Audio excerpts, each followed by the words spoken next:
Welcome to the Unstoppable CEO podcast with Steve Gordon.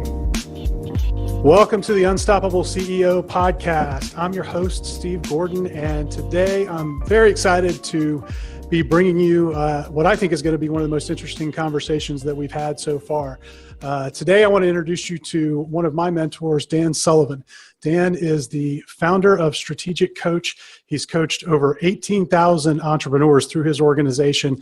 He's written 23 books, and I think, as you'll discover as we go through, is truly a game changer in his industry. He's been coaching since 1974, and I have to tell you, I've had a lot of mentors over the years. I've invested a lot in coaching, and Dan has probably had the largest impact of all of those. So I'm excited to be bringing him here to you today. So Dan Sullivan, welcome to the Unstoppable CEO.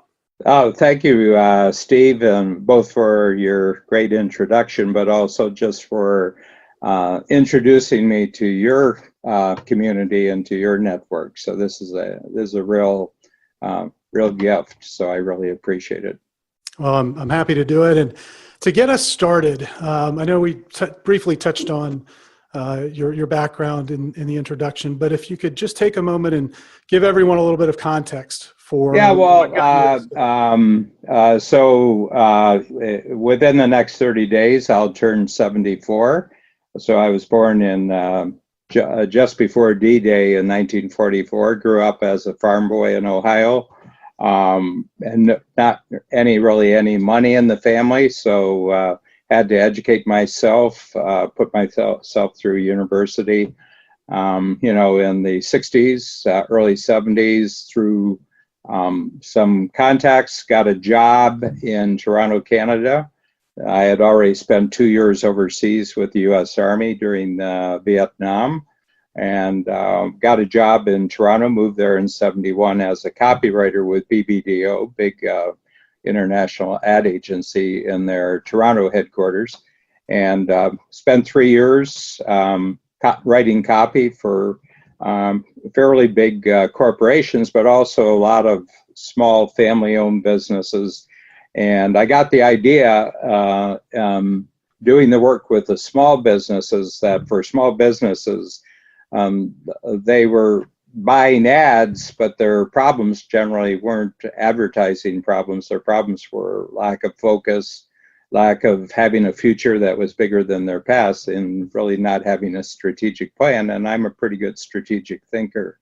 And more than that, I can actually ask people questions and then draw pictures, which kind of show, what their own sense of the future is. And I just jumped out in 1974, 3 years in the agency, and then I was out into the deep end of the pool, and 2 bankruptcies and a divorce later, I felt that I had proven that I had enough commitment to stay out there, and met my greatest partner in life, which is my wife, Babs, who's also, she's the CEO, really the Chief Executive Officer for Strategic Coach. She runs the company, and I run what we call the program, which is actually the coaching workshops that we do. And we're pushing 3,000 business owners from around the world right now. We're fast moving towards that. And what we do is that the first step is just to get people to create a self-managing company so that the entrepreneur owner can get freed up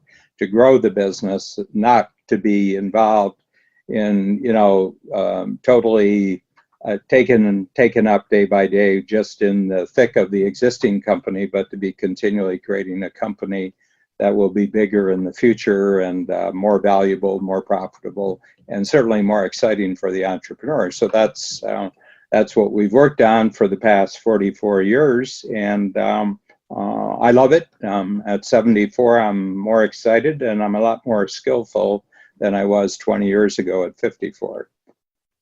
Well, Dan, there are a lot of things we could talk about, and if we had the available time, we could probably spend days kind of dissecting all of the thinking that you've put into what it takes to be an entrepreneur. But there's one concept in particular that I know is, I think, timely right now, and that's the idea of the game changer. And I know you've got a new program by that name. You've been talking about that for, to my knowledge, at least a decade or two, this concept of the game changer. What does that mean to you? Well, the way I like to start things is just create a title and start having conversation with people. And then I have a particular thought that's right at the heart of Strategic Coach. And that is that our eyes only see and our ears only hear what our brain is looking for. So if you want to create something new, you have to, first of all, name the thing that you're trying to create, and then just talk to people about this idea that you have. And then you use the listeners as 50% partners in actually developing the idea. And my listeners are all people who own their own business. So I said, if you look at your company, you say, what part of it are you doing something that's really different from what everybody else is different? And that if you really focused your attention on developing value creation in this area, it would really change the game for your marketplace, for your clients, and for the industry that you're in. And so what I'm about to tell you is the results of a long period of R&D in the marketplace. And what we came up with, and you'll appreciate this, Steve, that because of the marketing capabilities that you bring to all your clients, and that is that the vast majority of entrepreneurs really don't have companies. They've created a job for themselves. You know, like they used to work for some jerk who for 40 hours a week, and now they work for some jerk for 60 hours a week. And this jerk comes home with them and looks at them in the mirror every morning. And that is because they are really rugged individualists and they don't trust other people. So they see employees as a cost to be minimized. And so the first part of our program, Strategic Coach, is to get the individual as an owner to stop being a rugged individualist and just focus on what he or she does extremely well, and then continually expand capability and grow a company where you're hiring people who are actually better in all sorts of ways than you are, and they understand much better how to actually take action, get results than you do.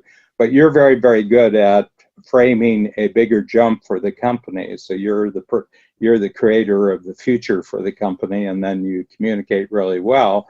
And after a while, you stop being a rugged individualist, and you see yourself as a very valuable, crucial team member in a teamwork company. So that can take that can take 6 months, it can take a year, it can take 5 years, whatever. But there's constant growth, and we work in 90-day quarters, and so you're always measuring. But having said that, I've been coaching for 44 years. I've gotten people who've really done the trick on that, thousands of entrepreneurs who now have what I call self-managing companies. But as they relate to other companies in the marketplace, they're also a rugged individualist as a company, and they see other companies as competitors, and so they keep their information secret. They really aren't good at collaborating with other companies. I mean, they will if they get paid, as a vendor or something, but to actually create with another company something's bigger, they're very distrustful. And I said, the next jump for you is actually just to take care of the company and keep making the company that you have more successful. But now what we want to do is we want you to think of going 100 times. So if you took your last year's gross revenues, just dollars in before EBITDA and everything else you're looking at, and you just take that number and multiply it by 100, immediately you're faced with the reality that you could not do that inside your company. But if you use the really unique capabilities of your company and joined it up with somebody else who's very different in the marketplace, for example, someone who, and I'll just use you as example, Steve, that someone is really, really good and they've established a really great retail idea, a really great, I can give an example of somebody who's created a really almost an automatic pub in South Carolina, and it's sort of a pub where you serve yourself, and it's done through an RFID bracelet, and that you go in and you buy 32 ounces of beer and it's put on your bracelet and you can go around and serve yourself. But he created this, and because it was a love project, he really was passionate about the project. And what I said to him, I said, so what would it take to have 100 of these across the United States? And he said, geez, I wouldn't have the fog. And immediately he started saying, God, I'd have to hire a CEO. And I said, no, leave your present company alone. Don't do it that way. If you didn't do the how of creating the 100 pubs, and there was somebody else who had the capability of taking any retail idea and creating 100, what about that? And you're just responsible for R&D and taking it to the next level, but they have the skills to take it across the country. And all you had to do is do a deal with him. I mean, he wouldn't buy you, you wouldn't buy him. You wouldn't even create a new company. You would just have an agreement that you're going to develop, and you'll split the gains on it. And it should be the sort of person where a handshake's better than a lawyer. You handshake and they're excited because they can't go 100 times. So it's two people who can't go 100 times doing what they're doing, they would need. And that's what's happened in this project, and it's taken off. And so what I'm doing is I'm showing people how to go 100 times without twisting your company apart. And you're not doing any more than you're already doing. You're just adding your capability to another company. And it's mind-blowing because people can get to their 50s and 60s and they're the top of their game in their business, but the growth potential, it just means a lot of hard work. They're going to have to put longer, and they're just not up to it in their 50s and 60s. Okay, and that's when people start thinking about retirement. So I'm offering an opportunity that you never have to retire. You just keep collaborating with companies. So somebody who's got a really good retail idea, but they don't have, it really requires major marketing capabilities, and they don't have any marketing capabilities. They just do a collaboration with you. You want to go 100 times, they want to go 100 times, and you just see if there's a matchup that with their capabilities and your capabilities. Maybe it's a technology company that you would partner up with, and you would go once people start thinking in this terms, all of a sudden the marketplace becomes a friendly place rather than a place where people are trying to compete with you, undercut you, go around you. Instead, you're just collaboration. I think this is the way of the world. Well, what I love about what that forces you to do, and I first encountered this with the 10 times notion. Yeah. Because most people don't think in terms of how do I go 10 times. Most people never think about how do I go 100 times. Mm-hmm. It forces you to stop because you can't get there the way you're currently organized. Yeah. At any level. And so you've got to think very, very differently about how to do it. It's a wonderful tool to really break through, I think. Yeah, and the thing about it is that every successful entrepreneur that I've talked to can actually go back in their history, and they can remember the day that they were 100th of where they are and then 1/10 of where they are. And I said, how were you operating back then that survived the jump to 10 times? And I said, well, we left 90% of the way we were doing it back there. It didn't make the jump. I said, yeah, but you did. And, the talent did, relationships did. And everything else. So why would it be any different if you went 10 times into the future? That probably 90% of the way you're operating right now wouldn't survive the jump, but nor should it. That there's a lot better capabilities, but because you're tied down with your present capabilities, you don't have any reason to actually let go of them. But if you wanted to go 10 times or 100 times, you would. And again, it comes back to that thing that if you're looking for 10 times and you're committed yourself to 10, all of a sudden your eyes and your ears start picking up on different information. Suddenly there are capabilities, there are opportunities, there are people who can really help you out with this. So I'm totally against the whole notion of retirement for entrepreneurs. I'm totally for the notion of retirement for government bureaucrats at the earliest possible age. You know, I think mandatory retirement for government bureaucrats at age 40 should be part of the Constitution. Not a bad idea. Yeah. Yeah. In fact, a good friend of mine, somebody that you probably know, used to be in the program, and we talk about this idea of retirement all the time. He's in that business and helps people get to that financially. Yeah. And you know, our conversation always comes back to this. If you're doing something that lights you up, that you're absolutely fascinated about, why would you ever want to stop? Yeah. I mean, I like playing golf and I like fishing and I like doing the things that retired people do, but they don't fascinate me. Yeah, and I think part of the problem is that there's been a natural tendency, Steve, on a lot of part, is to only have friends more or less in your age group. And so when you know, you're really a successful entrepreneur, you're very excited about what you're doing. But when you look at who your friendship networks are, they're all more or less the same group. And a lot of them are not excited about what they're doing. They're not fascinated with what they're doing. And they, you know, want to retire.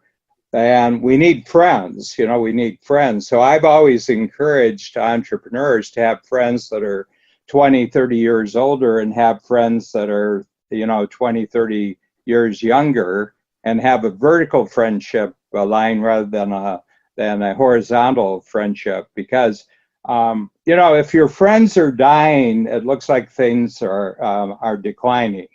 Okay. But if you're always acquiring new friends who have, you know, real excitement about the future, that excitement supports you. And, you know, and so I'm 74 and I have projects that take me right to 99 right now.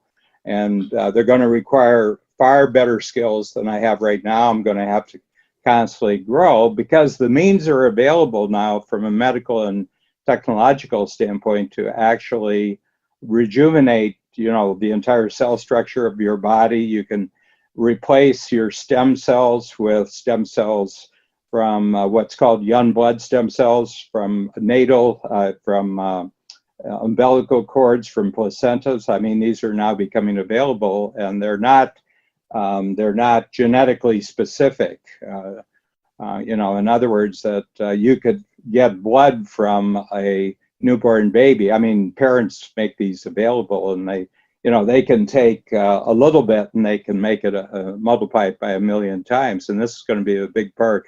So what's happening right now is that the means are available to live healthily, you know, for a long, long time. But the vast majority of people are running out of friends, they're running out of money, and they're running out of purpose, and they don't have any game plan for living beyond the average. Well, coming back around to this idea, you laid out a 25-year time frame. Yeah. From almost 74 to 99. 99, yeah. Well, I think that's a critical idea. You talk about that as one of the 5 parts of this game changer framework. Yeah. With the first being take 100% responsibility. You know, transform your failures into success. Go for what you want, not just what you need. You've got time. This is the 25-year framework. Use a 25-year framework. Make anything possible. Be fascinated and motivated, not irritated. And the 5th is that you have to simplify to multiply.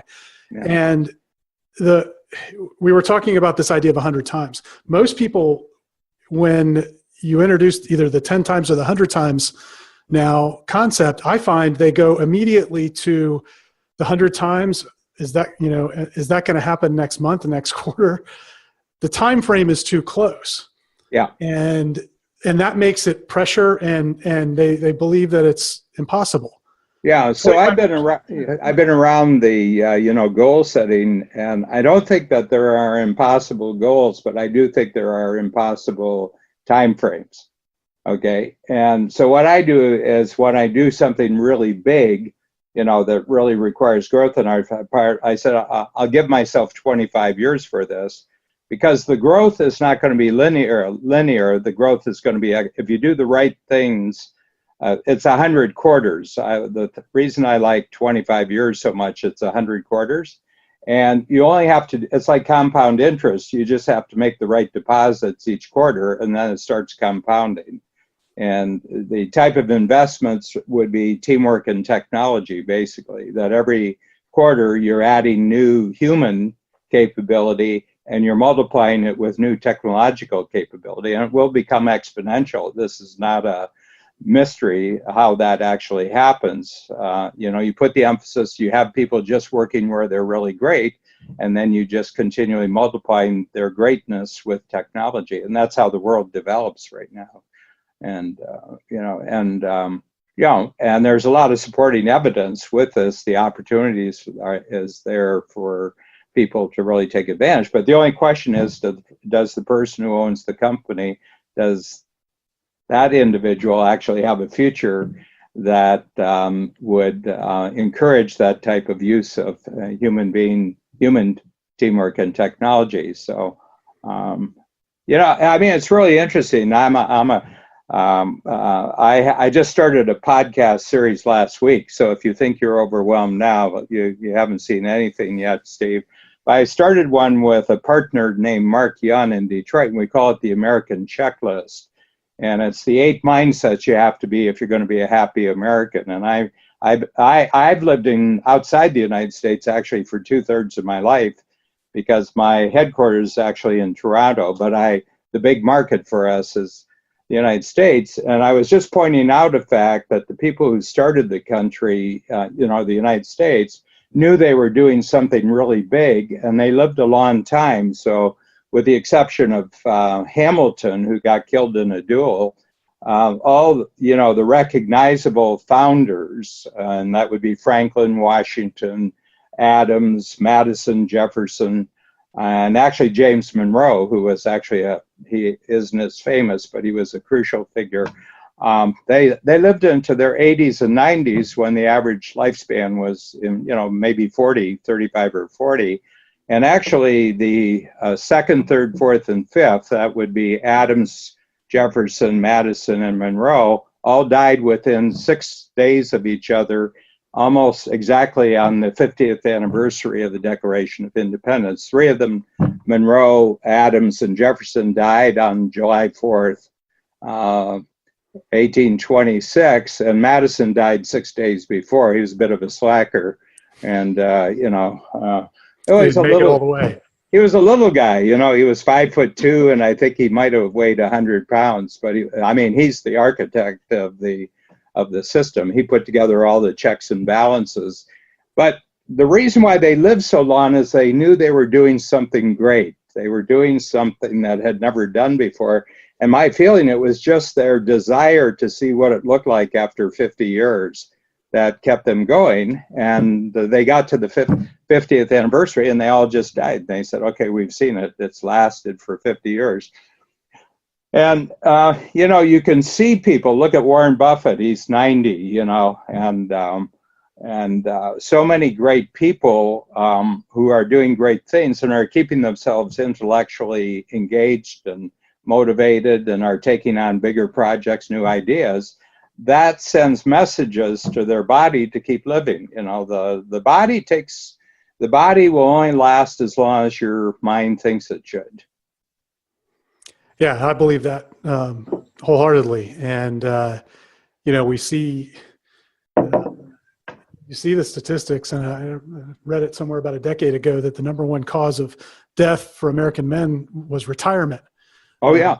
And I think it, more than anything, it's lack of a mission.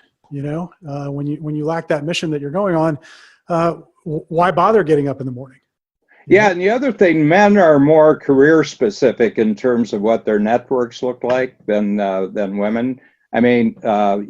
Statistically, I think it's at least 3 years difference between, and you're taking everybody here, but women live longer than men. And I think the reason is that retirement doesn't have the same meaning for a woman for the most part, because they have a lot of different, more dimensions in their life than men do. But men who are very, very career specific, and I just defined retirement for entrepreneurs. I just wrote it for the first time on a whiteboard. And I said, a retirement for entrepreneurs is a sudden and permanent loss of personal and organizational capabilities. I love that. Yeah. That's awesome. Yeah. The day after you quit, you're no longer a hero and all the applause starts. And you may not know that you really valued that before you retired, but I have to tell you, it's really missing the day after you retire. Yeah, and I've seen that with some of the entrepreneurs I've known that have retired. Now, as we're recording this, you shared with me that you just have had your first Game Changer workshop and talked through some of these concepts with the folks in that workshop. I'd like to get just a sense for what you learned from that, and I'd also like to talk a little bit, if we can, about pricing, because you've done something amazing with pricing over the course of your career, and I think it would blow most people's minds. Yeah. Well, I answer the first one. The Game Changer is a radically different model. So pretty well all the levels of coach since we've started. The first level is called the Signature Program, where you're designing and creating the self-managing company. So you're moving from that, radical individualism to actually being, it's a teamwork. And then the next program is 10 times, and I'll take that self-managing company 10 times because it's just a matter now of expanding the teamwork out to be more valuable in the marketplace. And then there comes a point where you realize that just because of the industry you're in, the market you're in, you're probably not going to go too much beyond the 10 times where you've gotten without it becoming complicated again for you. Okay, and you're going to have to start doing work that you don't like anymore, or you're going to have to give up control of the company to investors or anything like that. And, for a lot of entrepreneurs, they don't like that. They just don't like that feeling. And you spend your time in endless meetings, and lawyers are starting to control. Yeah, I should say I've got a lot of really great lawyers in the program, so I'm not knocking them, but everybody's own lawyer is great, but other lawyers are not Always. so great. It's like politicians. Everybody likes their own congressman, but they hate Congress, So the whole point here, and that's where I introduced this notion, well, why don't you just consider your company as a discrete capability that can link up with another capability in the marketplace, and these two capabilities can actually go 100 times. Okay, and but what I do is I have a common model, so everybody has their own business model with the capability company, but as far as the collaboration goes, I have a single model on how it's an 8-step process and how you create collaboration and take it 100 times. So everybody in the room is working on this single same collaboration model, but they're doing it in an entirely different industry.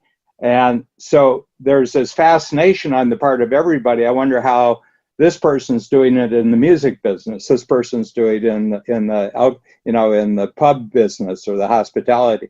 This other person, is doing it in the manufacturing industry. Another one is doing it in the high-tech industry. Another one's doing it in the healthcare industry. But they're exactly doing it in the same way. And so everybody in the room becomes a coach to everyone else in the room. Okay, so it's actually the easiest coaching job I've ever done in 44 years, because all I'm doing is setting up so that the game changers can coach the game changers, and they can pick each other's brains. And then the tool, the strategy circle. So I set the whole program up in a master strategy circle where I said, 1 year from now, these are the 5 rewards you're going to get from being in this process.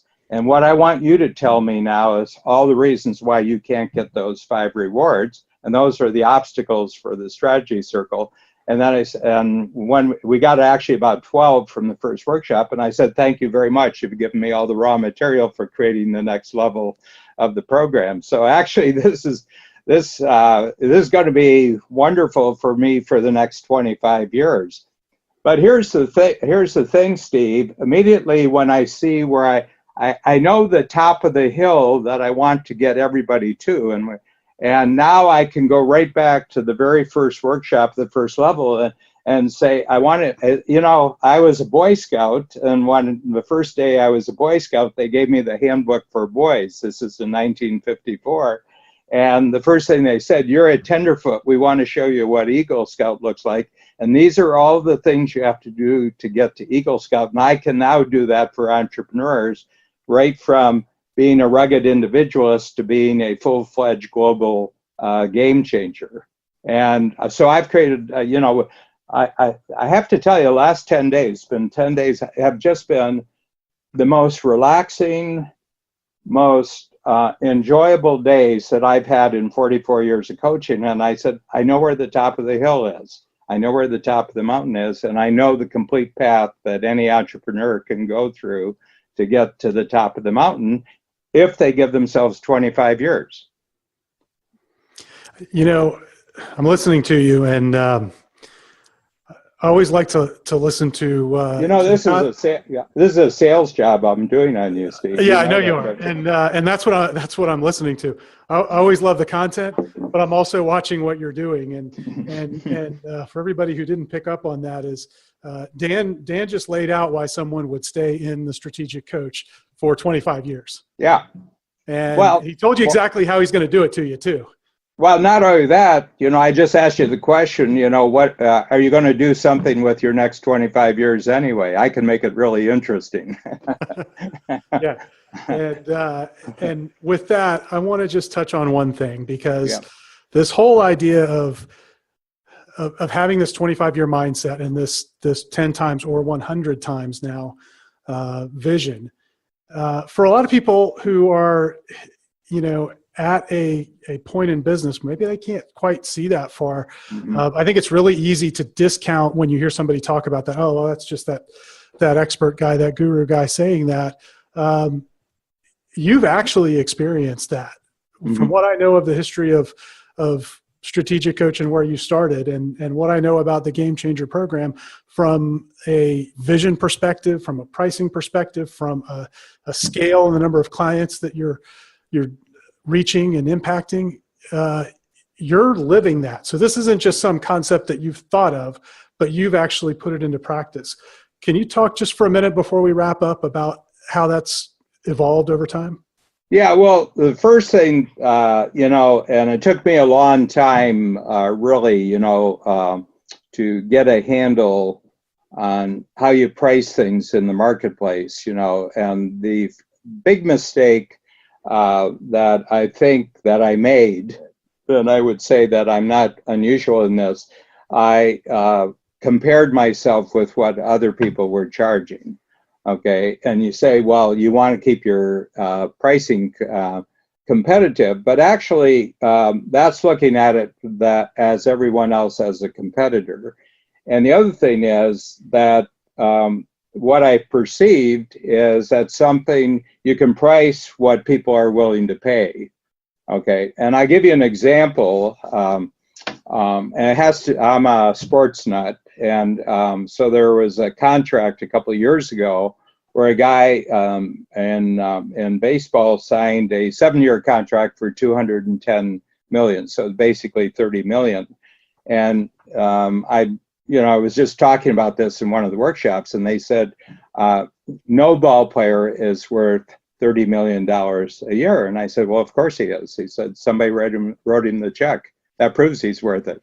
And they said, yeah, but he can't possibly. And I said, it has nothing to do with that. People who own professional baseball players have a ratio between how much they can pay their players and what the value of their franchise is if they were to sell the franchise. And the ratio in 2018 is exactly what the ratio was in 1954 when I started watching baseball. There's no difference in the ratio between payroll and value of ball club in that space. So I said, they know, they're not thinking about, they're thinking that this investment in $210 million is actually a way of taking the value of their baseball club up. So And if you understand that pricing is strictly psychological, and it's the value that someone would see that if I pay this amount of money, what kind of ROI am I going to get? And if you can show that, one, you have a unique value creation proposition that they can't get anywhere else, and that you can connect that to their biggest dreams for themselves, there's enormous elasticity, okay? The only question is, as an entrepreneur, do you have the courage to quote the price? I said, when you're thinking about asking for a price and you're scared, between you and the customer or the prospect, you're the only one scared because they don't know what you're going to ask. So this is strictly, so I say, here's what you should do. This is called Sullivan's pricing formula. You ask for a price that really scares you. The first thing is, if you're asking for someone to write a check and it doesn't scare you, you're probably just reinforcing the past. But if you say, so for example, the top program we just started was 50,000. It's 50,000, and it's for 4 days a year for 50,000. Well, when I started in 1989, my very first workshop, it was $1,500 for the year, okay? And I had 6 people in the room, and it was $9,000, and I thought I had died and gone to heaven. It was the most kind of money I had ever made. And so now one sign up for my newest program at 50,000. Remember, these are American dollars, and we repatriate most of them back to Canada. So it's actually worth about $65,000 to us. And people say, doesn't Canada have high taxes? I said, just make all your money in the U.S. and bring it back to Canada. It takes care of the taxation. But the thing that I said, that each one of my signups for my new program, and I had 33 in the first workshop, was 7 times more than that first workshop for the whole year, and I've got 32 others. Now I've taken about 20 pricing steps between that first one and the other one. So part of entrepreneurs to grow, they always got to be asking periodically for a price that's higher than they've ever asked before, so that they're scared, because it scares them out of their complacency. It scares you out of your comfort zone. And to really make it stick, the price scares you plus 20%. And people say, well, it scares me. Why am I adding the 20%? And I says, because if you quote them and they don't blink, you're going to kick yourself if you didn't ask for more, and the 20% keeps you from kicking yourself. So that's my philosophy. At everyone, I said, there is no set price for anything on the planet. No. And there's abundant evidence of that all around us. Mm-hmm. And we business owners love to ignore it. We get clients all the time, and we're talking with them about pricing, and often that's the easiest lever to pull to increase revenue, because it's instant, right? And it's not complicated to do. You just change the number on the invoice. Well, the other thing is that Walmart and Amazon have done a great favor to all entrepreneurs, because if you're competing on price, you can't do it. Walmart and Amazon have guaranteed that nobody on the planet can compete on price. You cannot do it at a lower price than Amazon or Walmart. So it's taken that option. So you better go the other direction and just start valuing yourself and charging higher. That's right, because the middle is death. Yeah, the middle is death. I call it Death Valley. That's right. Yeah. Well, Dan Sullivan, thank you very much for investing some time with us. Can I ask you a question, Steve? Yes, sir. This is the first time we've actually chatted personally, but just in the course of our conversation, are there some new thoughts that are coming out of, you're looking at it for your own business, you're looking at, I always like to know what people have learned from a conversation. I heard you mention the 100 times concept about 2 weeks ago on a podcast, and I don't recall. It may have been the procrastination. Shannon, it would have been Shannon Waller. Could have been. And it's been kicking around my brain a little bit, but talking about it here, beginning to imagine what that would take. Yeah. I don't have any idea.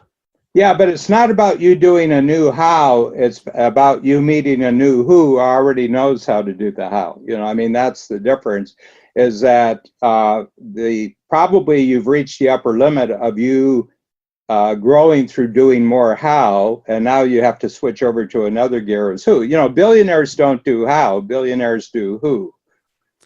Yeah, and I think that's probably, if we wanted to boil this entire conversation into how to go forward, that's for me the thinking process of how to go forward. Yeah, and I'm giving you 25 years, so I don't expect your application on Monday, but you got that. But here's the question. Given that you are understanding the model and you're going to get more evidence for the model, can you see at a certain point you might want to be in a room where everybody's a game changer? I think without a doubt, who you're around will determine where you end up. Yeah. Throughout my business career, I've always found that whoever is in that room is important, and you got to pay attention to it. If the wrong people are in there, you've got a big problem. But if you're around the right people, they're going to take your thinking up to the level that it needs to be to get to where you want to go. Well, and also they're going to be providing you all sorts of shortcuts and bypasses and resources. And absolutely. Capabilities that you don't have to reinvent the wheel. Well, and coming back to this idea of who, if you're around the right people, they know the who's. Yep. Yeah, and then you can get, the model is developing very quickly because it doesn't require how, it requires who, and after a while, who's can multiply who's. How do billionaires get to be billionaires? I mean, they know, that it's not about their how. I mean, Steve Jobs was not a great technologist. But Steve Jobs had a tremendous nose for talent that would produce a unique brand, a unique technology, and he just kept multiplying who's with who's. And my sense is that we live in a world now, technologically and from a communication standpoint, where that's available for anyone who has a goal to go big without being the person who does the how. And I have to tell you, this has been a marvelous conversation for me, because this is the first time that I've actually taken my experience from this new workshop that I'm doing and actually applied it to explaining the strategic coach program from start to finish. And so I'm just enormously thankful that you gave me the opportunity to actually tell you about it, but tell your network about it. So I'm very excited about this. I mean, I've not been more excited in my first 44 years of coaching than I am right now. So this is really terrific. Well, this has been fun. It's a fantastic investment of time this afternoon. And your team told me that you very generously are making available to all of our audience one of your books, the Self-Managing Company book. Yes. And what we're going to do is, for folks that want to get that, and I highly recommend it, I've read it. If you don't know, Dan is writing a book a quarter, and he's written, what are you on, 9 or 10? I'm working on today. This morning I was working on number 14 and the 14th so I'm behind.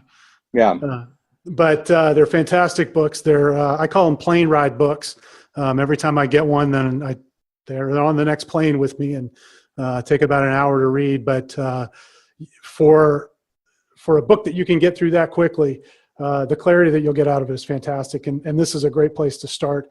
So what I want you to do is go to unstoppableceo.net /podcast, where you'll find this interview, and there we'll have a link to where you can go and request that book from the strategic coach. And Dan, thanks for providing that for all of our listeners. It's a great pleasure, Steve, and I would welcome my future invitation. Yeah, it'll be fun. Look forward to connecting again. Thank you. Thank you very much. Thanks for listening to the Unstoppable CEO podcast. Help others discover this show. Leave a review and rating on iTunes at unstoppableceo.net /iTunes.